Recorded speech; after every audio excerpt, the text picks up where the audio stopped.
10대, 20대 여성분들에게 있어서는 하체 비만이 가장 많은 체형 고민이 아닐까 싶은데요. 우리 학교가 언덕에 있어서 내 다리가 이렇게 됐다, 코끼리 발목 같다, 골격이 약간 남자 같아 보여요. 셀룰라이트가 심하게 동반이 되기도 하죠. 안녕하세요. 가정의학과 전문의 민혜연입니다. 다이어트에 대한 이야기를 하다 보면요, 과거에는 주로는 좀 뚱뚱하시거나 비만이신, 체격이 있으신 분들이 체중 감량의 목적으로 다이어트를 많이 하셨다고 하면, 최근 들어서는 자기 관리를 워낙 잘 하시는 분들이 늘어나서인지 내가 과체중이 아니어도 체형 관리를 위해서 다이어트를 하시는 분들이 많으시더라고요.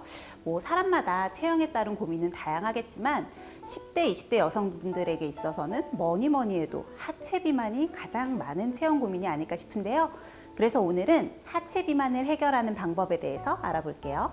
제가 중고등학교 다닐 때 주변 친구들을 좀 보면 상체는 말랐는데 유독 하체만 통통해서 이 교복치마 입는 걸 굉장히 스트레스 받아 하는 친구들이 좀 있었거든요. 성인이 돼서도 친구들끼리 이야기하다 보면 우리 학교가 언덕에 있어서 내 다리가 이렇게 됐다, 이런 농담 많이 하시잖아요. 언덕길을 매일 오르내리는 것도 하체 비만의 원인이 될 수는 있겠지만, 사실 우리는 좀 더 체계적으로 따져보고 거기에 맞는 대책을 세워야 되잖아요. 하체 비만이라고 다 같은 유형은 아니거든요.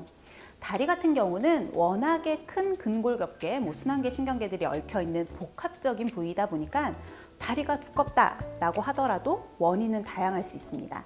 자, 크게는 부종형, 근육형, 지방형, 이렇게 세 가지로 나누어서 설명드릴게요. 부종형은요, 평소에는 다리 두께 자체가 그렇게 두꺼운 편은 아니지만 쉽게 붓고 또 피부도 푸석푸석하면서 탄력이 없다는 특징이 있어요. 이런 분들은 주로 아침, 저녁으로 다리 두께 차이가 많이 나시는 경우들이 있고요. 심한 분들은 신발 사이즈까지도 차이가 나시는 경우가 많죠.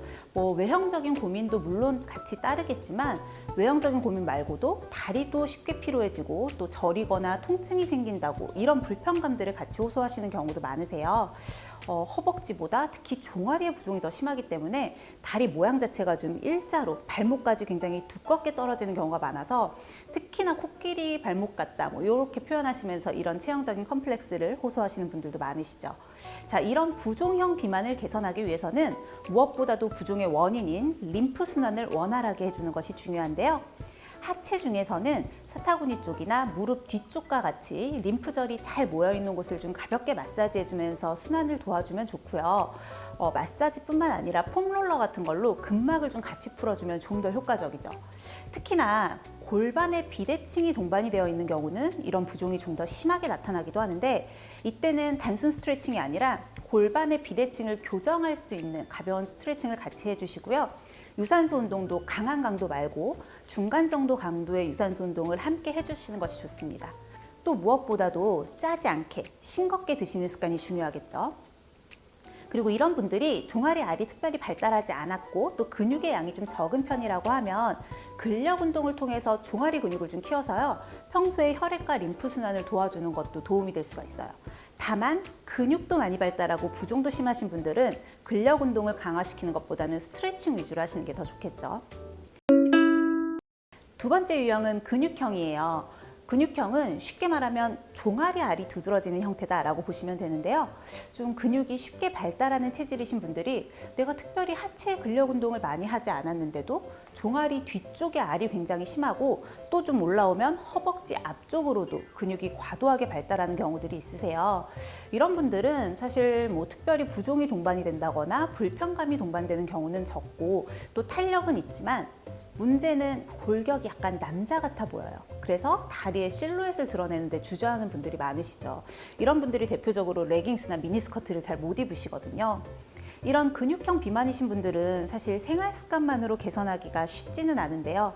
만약에 평소에 내가 운동을 하는 게 있다라고 하면 이 운동이 하체 근육을 과도하게 쓰지는 않는지 한번 체크해 보시고요. 하체 근육을 과도하게 쓰는 동작은 과감하게 빼시는 게 좋습니다. 그래서 무게를 많이 치는 근력 운동보다는 요가나 필라테스 같이 주로는 속근육을 위주로 쓰고 다리 같은 큰 근육은 이완 동작을 주로 하게 되는 이런 종류의 운동을 많이 추천을 드리고요. 내가 걷기나 사이클 같은 유산소 운동을 한다 하시는 분들도 유산소 운동 전후로 하체 스트레칭을 충분히 해서 근육이 뭉치지 않게 잘 이완될 수 있도록 풀어줘야 되거든요. 이런 생활 습관만으로 교정이 어렵다면 바디보톡스와 같은 병원 시술이 도움이 될 수도 있어요.